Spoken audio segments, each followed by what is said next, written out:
Jojo Rabbit, Jojo Rabbit, Jojo Rabbit, Jojo Rabbit. Jojo Rabbit, a movie that released in 2019 to mostly critical acclaim. It's a satirical coming-of-age story about a kid who grew up in Nazi Germany. This movie received a lot of great reviews, and even an Oscar for Best Adapted Screenplay, but it also received a good chunk of bad reviews. So it makes me wonder, is there something general audiences miss that makes this movie not all it's cracked up to be? Well, I don't think so. I really enjoy this movie, and I think there's a lot to appreciate about it, but don't let me make that decision for you. I'm going to go through the whole movie and talk about the things I think are good and the things I think are bad, and then you can make that decision for yourself. I don't want to waste any more time though, so let's just dive right in. The film opens with Jojo talking to himself in the mirror, hyping himself up about going to Nazi camp. We get dialogue telling us that he's completely devoted to Hitler and Germany, and this is where we get to see his imaginary friend, Hitler. And we're already to a point where I need to talk about something. This movie stirred up a good bit of controversy when it was released, which isn't at all surprising. I mean, it's a goofy movie about Nazis, of course it's going to stir up controversy, but it does something that I think is important. It shows the Nazis in a defanged light. It satirizes them in a way that makes them seem completely incompetent and downright stupid at times. I think this is a good thing because it doesn't give the people who don't understand satire something to look up to. Satire is an incredibly thin line to tread, and I don't blame anyone who is put off by the Nazis' portrayal in this movie. Obviously, you're free to feel any way you want about this movie, but this movie's portrayal of the Nazis isn't about making light of a horrible event in history. It's about showing people of today that Nazis were stupid, ignorant people who committed heinous atrocities for similarly stupid and ignorant reasons. The reason I think it was smart to make them seem utterly ridiculous is because satire can sometimes backfire, like in the case of the movie American History X, a movie that released in 1998 about a neo-Nazi gang in Southern California. The film was intended to show just how brutally violent and disgusting these extremist ideals can be, and don't get me wrong, it does an excellent job at this, and I really do think it's an excellent film. The problem comes when you get people who are already under the sway of those ideals. They won't see Edward Norton's character as a disgusting monster. They see him as a hardcore badass that they can look up to and try to emulate. And this is where I think Jojo Rabbit succeeds, because it doesn't give anyone that opportunity. I can't imagine any neo-Nazi watching this movie and thinking that Hitler seems like a total badass. Bottom line is though, whenever satire is really well done, there are always going to be people who either don't get it or don't appreciate it, and honestly it's fine either way. You're free to feel about it however you will. I just think it's important to understand the intentions behind a work of art before criticizing it. After Jojo gets ready to leave and has sufficiently heiled Hitler, Ooh, that's it, you got it! Heil Hitler, have a great day! Heil Hitler, you're gonna be the best! Heil Hitler, you can do it! Heil Hitler! we see him running through the streets, Heil Hitlering everyone he sees, and we get these pieces of what seem to be actual Nazi propaganda. And I'm glad they threw those clips in there, because it shows us that people like Jojo really could have existed. It shows us that there really were people in Nazi Germany so enthralled and captivated by Hitler that they worshipped him, possibly in the same way Jojo does. Now Jojo is at his Hitler youth camp, and we get an introduction to Sam Rockwell's character, Captain Klenzendorf, who was a soldier in the German army but lost one of his eyes and is now forced to run the camp. We immediately see that Klenzendorf is disenfranchised with Nazi Germany, as he says that even though the country's on the back foot and there isn't much hope in winning the war, apparently we're doing just fine. We also find out that he's constantly drunk and he really doesn't care about doing his job well. We also get introduced to Rebel Wilson and Alfie Allen's character, who really aren't that important to the story, although they are an excellent source of comedy for the movie. Now the kids are told that the boys are going to be learning how to march, shoot guns, blow stuff up, etc., and the girls are going to learn how to make beds, dress wounds, and get pregnant, which, while hilarious in the film, is very likely the way gender roles were taught to the kids back then. Now we get a little montage of the kids playing war games and doing physical activities that Jojo really doesn't seem to be cut out for. During one of the games, where there's a small scuffle going on, we see Jojo just trying to avoid getting into any fights. We also see some of the older kids notice Jojo doing this. Now we see the kids in a classroom setting where they're discussing what a Jewish person looks like. While the ridiculousness of this scene is cranked to 11 in this movie, talking about how Jewish people have snakes for tongues, devil horns, and scales, there are accounts of German teachers that would bring Jewish kids to the front of the classroom for biology lessons where they would point out racial inferiorities. So this is what I'm talking about with the whole satire bit. Taika Waititi takes real events that happened in history and maxes out the ridiculous meter just to show how stupid and awful it all really was. After that, we see the kids at a book burning. This part was really powerful to me because we see Jojo, who seems almost confused about why he's doing what he's doing, but all the people around him are excited and cheering, so he joins in. which is a great way to portray how I'm sure a lot of the people of Germany felt back then. They may not have fully realized what they were doing, but they were being told that they were special, and everyone around them was cheering and clapping along, so they just joined in. But in contrast, right behind Jojo, we see Klenzendorf, who does realize what they're doing, but can't really do anything to stop it. And we see the complete disgust on his face as he turns to more alcohol, likely to try to block it out. Now we see Jojo laying in his tent talking to his best friend Yorkie, who steals the show every time he's in a scene, by the way, about how if he were to ever catch a Jew, he would kill it and bring it to Hitler so he could become his best friend, even though Yorkie thought he was his best friend. Then we would become best friends. I thought I was your best friend.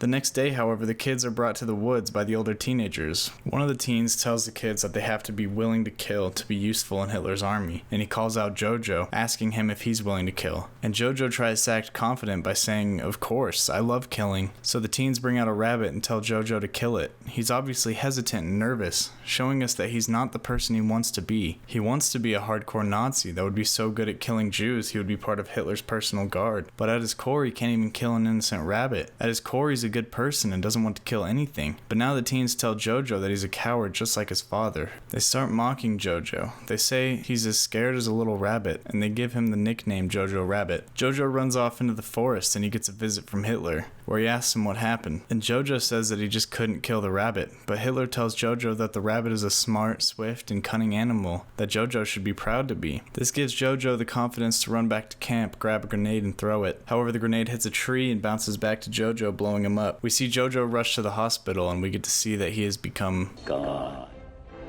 and deformed.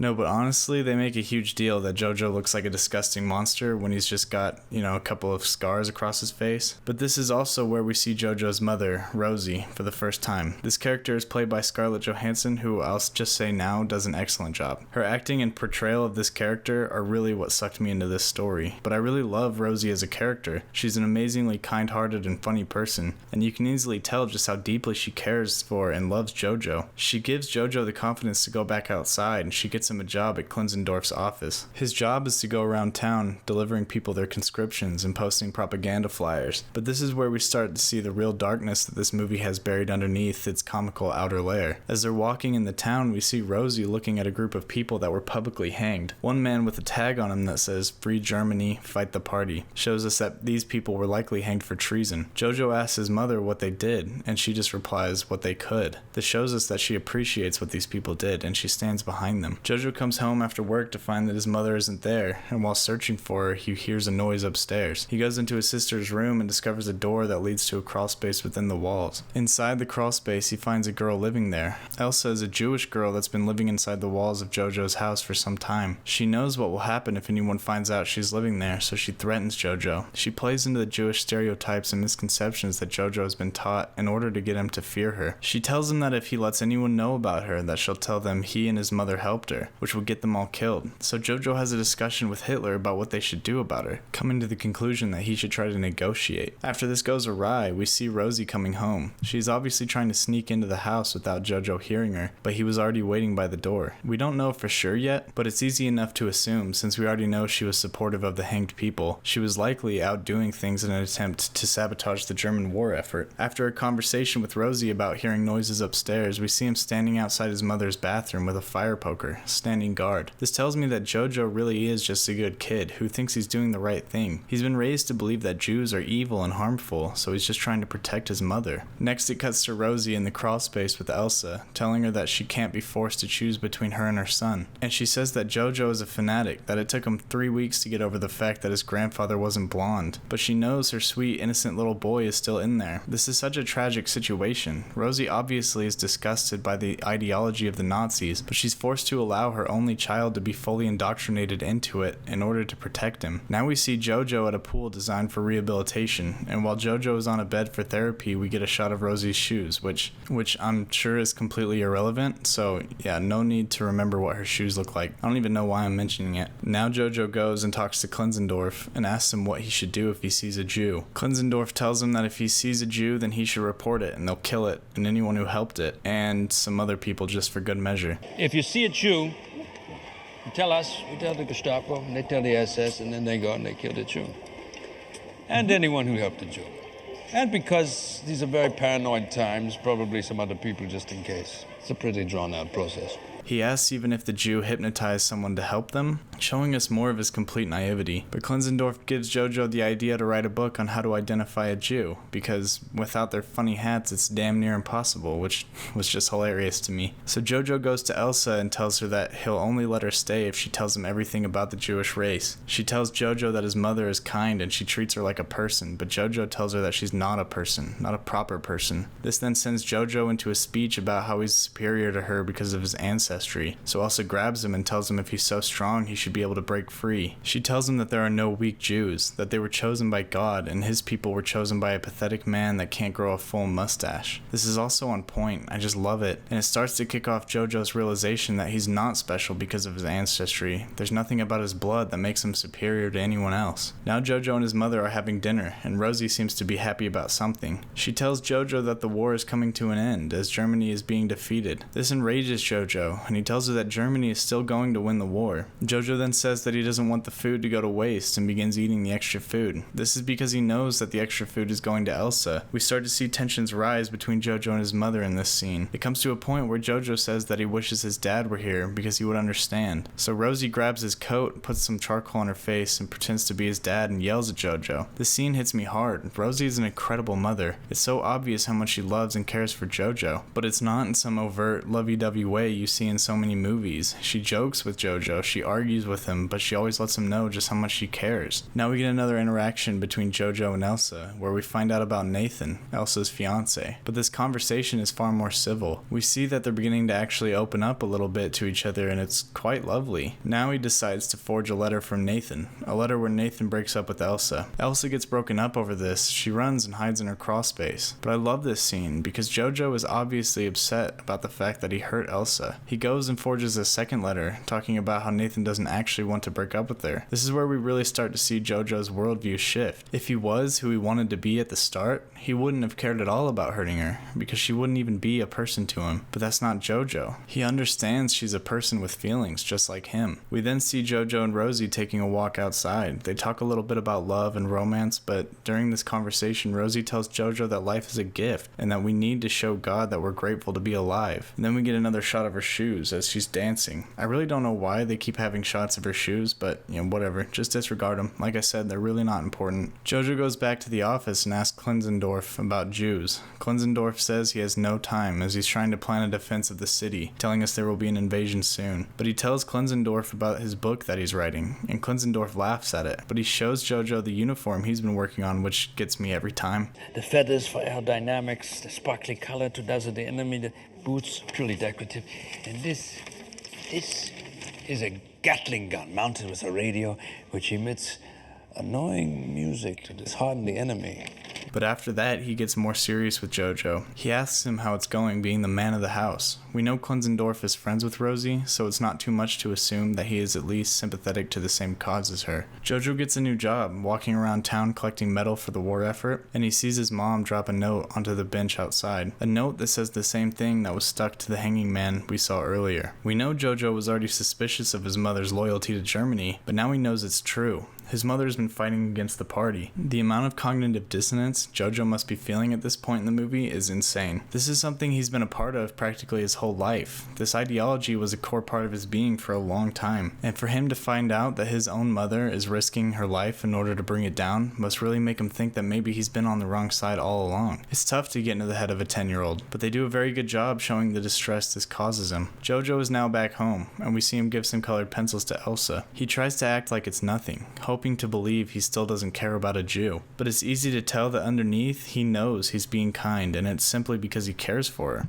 They talk about how he's crippled and Jojo complains that he'll never be kissed by a girl, so Elsa offers to kiss him. He tells her that it's illegal for Nazis and Jews to hang out, let alone kiss, but Elsa tells him that he's not a Nazi. She knows that Jojo cares for her, and that's something a Nazi couldn't do. She tells him that he's just a kid that wants to be a part of a club, which is an excellent way to portray what I'm sure it was like for plenty of kids growing up under the Nazi regime. He's just a 10-year-old boy who's told again and again by all the adults around him that the ideologies of the Nazi party are his one true path to greatness. He sees all the kids around him joining the Hitler Youth and being excited about everything they're told. It's impossible to blame any kid for falling into this trap, and it's the same trap that Jojo fell into. At his core, he's really just a kind kid who cares for other people, but these evil adults have dressed him up in a uniform, covered him in swastikas, and manipulated him into becoming just like them. But that's not who Jojo is. And all it really takes at the end of the day is exposure to a different way of thinking to make him realize this. Through his life, he's really only been shown one thing, the Nazi ideology. But through exposure to Elsa and realizing what the ideology truly means beneath all the propaganda, it enables him to understand what's really going on. After their talk, we see Jojo and Elsa just hanging around the house as if they're really just friends now. But there's a knock at the door, and it's the Gestapo. Jojo lets them into the house, and they immediately begin tearing things apart as if they're looking for something. The tension really starts to mount as we know Elsa is hiding upstairs and it could only be a matter of time before they find her. Stephen Merchant plays the main Gestapo officer, and damn if he's not a scary looking dude. However, we see Klenzendorf and Finkel come into the house and they say they were there to drop off some pamphlets for Jojo to hand out. Now while the Gestapo are searching the house, the main officer asks Jojo where his DJ knife is, and Elsa calls out saying that she has it. I think it makes sense that she would come out of her hiding place and present herself as Jojo's sister, because if she had just been found in the crawl space, it would have been no question who she really was. It also serves to ramp up the tension, as we know that one misstep would mean she was dead. This is made even worse when she's forced to give everyone in the room a Heil Hitler. She has to give praise to the man who is responsible for the loss of every single thing in her life, and she has to do it 8 times. He then asks Elsa if he can see her papers. This part had me on the edge of my seat, because we know that the Nazi intolerance for Jews is so high that if she messes up the slightest bit, then she'll be killed. After she grabs the papers, Klenzendorf asks for them, and he begins to read them. He asks for her date of birth, and she tells him the 1st of May, 1929. Klenzendorf then looks at her and tells her that she's correct. However, the officer shouts wait, and Klenzendorf hands the papers over to him, which now that I'm rewatching it makes me realize just how intense that must have been for Klenzendorf, because a few moments later we find out that Elsa was wrong about Inga's birthday, and that Klenzendorf had helped her, so he would have absolutely been dead too. However, the officer walks past Klenzendorf to find Jojo's book. As they're leaving, Klenzendorf tells Jojo to stay home, look after his family and his knife. We now see Klenzendorf for what he truly is. He's a lot like Jojo. He's a man who is good at the core, but he's trapped under this regime. We now see Jojo at the dinner table, where he's having another conversation with Hitler, and we really get to see him as an amalgamation of Jojo's inner conflict. Obviously, this is all in his head, so when we hear Hitler questioning Jojo's loyalty, that's him questioning his own loyalty. He tells Hitler that Elsa isn't a bad person, and Hitler delves into a speech to try to remind Jojo of where his real loyalties are supposed to lie. Now we see Jojo walking around the town when he sees a butterfly. He begins walking after it and eventually flies off. Jojo stands up and the camera pans with him to show Rosie's shoes hanging right next to him. Damn.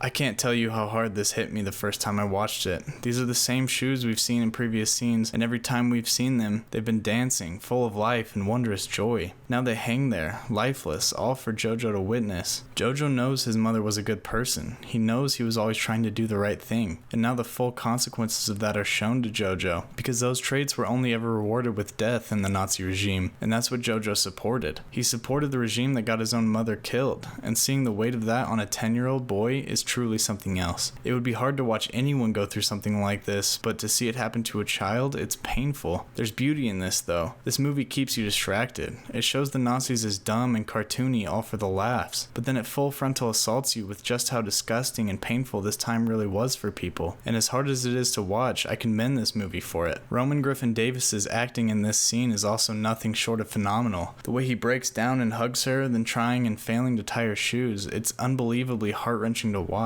After this, Jojo goes back home, knife in hand, and stabs Elsa in the shoulder. I was confused by this at first. Why stab her? But watching it again, I realized that he's a confused kid. He just saw his own mother hanging from the gallows. He's outraged and needs to take it out on something, and he could have rationalized that maybe it was Elsa's fault that she's dead. She is the Jew Rosie's been keeping in the walls after all, but right after he stabs her, he turns around and collapses. Because he doesn't hate her, he knows it's not her fault, he's just completely devastated. Now we see them watching an air raid from afar, and Elsa tells Jojo that Rosie loved him, and all she ever wanted to do was protect him, and that's why she allowed him to become a Nazi. and Elsa tells him how her parents were taken to the train station, one you don't come back from, obviously implying that they were taken to a concentration camp and are most likely dead by now. In the next scene, we see Jojo walking through the city. We can see the destruction caused by the air raids, and then we see him scrounging through the garbage to find things to eat. I just can't imagine what it must have felt like for the children that were actually going through this. That's why I'm glad movies like this exist. It can really help give you insight into what other people's lives were like, and I really don't think this movie is that far off from reality in terms of the conditions that Nazi Germany was in towards the end of the war. Now Jojo is out in the city looking for food right at the start of the invasion, and this is where we see an intense clash of tones. There are funny jokes mixed in with terrifying war scenes. Now this is pretty subjective, as I can't really tell you what you're going to find funny, so if the jokes don't land for you, well, they don't land for you. But personally, I find it really well done, because to me at least, it seems like this is exactly what the movie has all been about. It makes us laugh in a historical period that should be looked at with disgust and horror, but I really think the purpose was to make you feel uncomfortable. After the battle ends though, we see Jojo walking around, and we see that the Allies have won. However, an Allied soldier spots Jojo's uniform, and they send him to where the other prisoners are. This is where he finds Klenzendorf, who's also been captured. He tells him that it's all come to an end and that the party's over. He tells Jojo that his mother was a good person, an actual good person. Then he does one last good deed. He rips off Jojo's jacket and yells, "Get away from me, Jew," and spits on Jojo. So a soldier picks up Jojo and takes him away from the prisoners as Klenzendorf gets carried away. And after he's taken away, all we hear are gunshots going off, and we get Jojo's reaction. Oh boy, this movie really knows how to punch you in the gut. Klenzendorf really was just a good person who was unfortunately placed on the wrong side by fate. It's obvious he wasn't really supportive of the Nazi party, and he really did like Rosie, and the last thing he ever does is tell Jojo to look after Elsa and then saves his life. It's beautiful, really. But right after this, Jojo finds Yorkie, and Yorkie says exactly what we're all thinking after watching this movie. I'm gonna go home and see my mother. I need a cuddle. But he also says that now that the war is over, Elsa can finally be free, and she can finally leave. So Jojo runs home to find her and tell her what happened, but he lies to her. He tells her that Germany won the war, and it's because he just doesn't want Elsa to leave. She's the only person he really has left in his life, and if she leaves, he'll truly be alone. But he realizes that he won't be able to lie to her forever, so he goes back and fakes another letter from Nathan. Jojo tells her that he and Nathan have devised a plan for her to escape, and that they can live together in Paris, and for her to not worry about Jojo. This is where we get to see great character growth out of him. He went from wanting Elsa dead to becoming her friend to being able to set her free because he knows it's what's best for her, even if that means being left utterly alone. But after telling her all this, Elsa tells him that Nathan had died last year from tuberculosis, letting Jojo know that she's known the whole time that he'd been faking these letters. So Jojo tells her that he loves her, even though she thinks of him as a younger brother, and he tells her that he really has found a way for her to escape. But when he's getting ready to leave, he gets another visit from Hitler, who now has a bullet hole in the side of his head. Hitler tells him that he needs to get rid of the Jew girl and come back to where he belongs, but Jojo says, Fuck off, Hitler. and kicks him out the window, a physical representation of his rejection of the Nazi party. So now Jojo takes Elsa outside where she sees the American flag being flown. Now Elsa finally gets to feel freedom after years of hiding, and the first thing she does is exactly what she said she would do. She dances, just like how Rosie said that you dance to be free. Now that Elsa's free, she can dance. It's hard for me to imagine what it must be like, not being able to go outside for years, being stuck in a dark crawl space for years, and then finally walking outside to the side of true freedom. It's an incredible thing, honestly, but now the movie has come to an end. My goodness, I love this movie. There are so many things I can praise this movie for, so I'm going to start with my favorite part, the characters. All of the characters in this movie are just so compelling, which is incredible once you realize that the only character that actually goes through any growth is Jojo. But Elsa has such a tragic story that it makes you feel like she just needs to escape. If she could just get away from this awful regime, then everything would be okay. Slowly seeing Klenzendorf's true colors is incredible to me, but the character that made me fall in love with this movie was Rosie. Her undying love and care for Jojo was so obvious, but written in such a natural way. She wasn't constantly telling Jojo that she loved him. We saw it from the way she interacted with him, the way she joked and lovingly insulted him, but still took care of him and cheered him up when he needed it. It was all just so beautifully written. Now, speaking of writing, the writing was great. I think there are a few minor dings I could give it,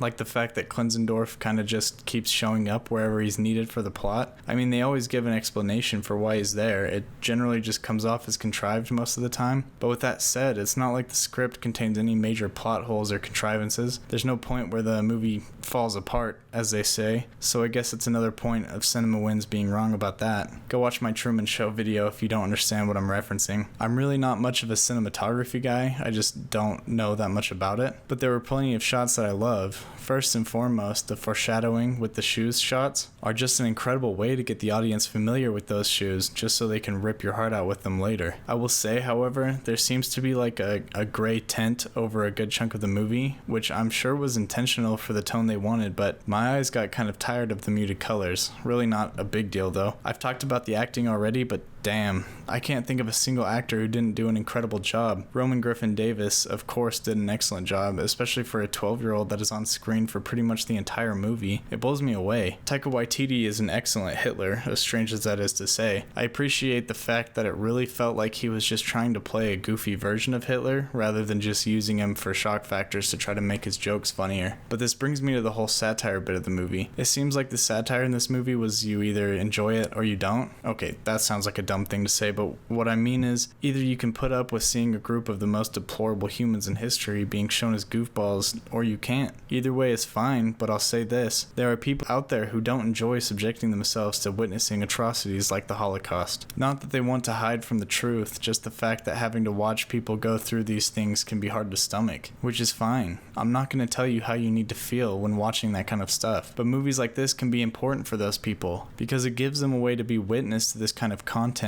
in a way that they can handle. Okay, I guess I've given a number for everything I've done so far, so I'll do it for this one as well. And after everything I've talked about today, I think I'd go with an 8.5 out of 10. It's a beautiful movie that will reel you in with comedy gold and then sucker punch you in the gut as soon as you're not looking. I don't think the script is as tightly written or solid as The Truman Show, and that would be why this movie got a half a point lower of a score, but honestly, if someone who had never seen either movie asked me which they should watch, I'd have to go with Jojo Rabbit. I just feel as though this movie is far more important for humanity, I guess, and I think that pretty much everyone should see it. But yeah, I think that's all I have to say on Jojo Rabbit for now. Thank you for sticking with me through this whole thing. If you're thinking of something I may have missed, don't be afraid to tell me off in the comment section. I love reading and responding to comments that offer insight or criticism into my work because it really does help me improve. Some things I want to talk about just real quick: I do have a Patreon now. I don't really expect anything to come of it yet. I wanted to have it, just in case. So yeah, if you wanted to support me there, that would be incredible. I also have a band, and that band also has an Instagram page, so if you're interested in any of that, all the links will be in the description. And that brings us to the end of the video. So yeah, big thanks for watching, and I hope to see you again next time. Americans there? Just go give him a hug. Go, Ryan!